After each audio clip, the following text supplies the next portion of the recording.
наричат. Насреща казват тези първи клас, не могат да четат, а само свичат.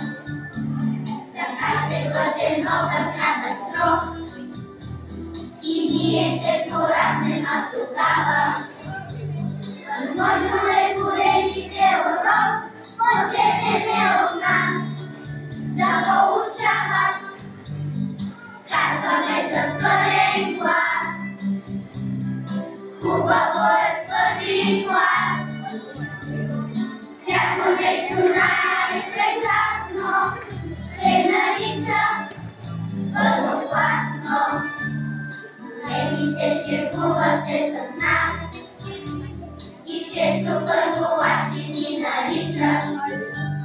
Насмешка казват тези първи клас, не могат да четат, а само свичат. Тъй както часове растем, растем приятелството помежду ни.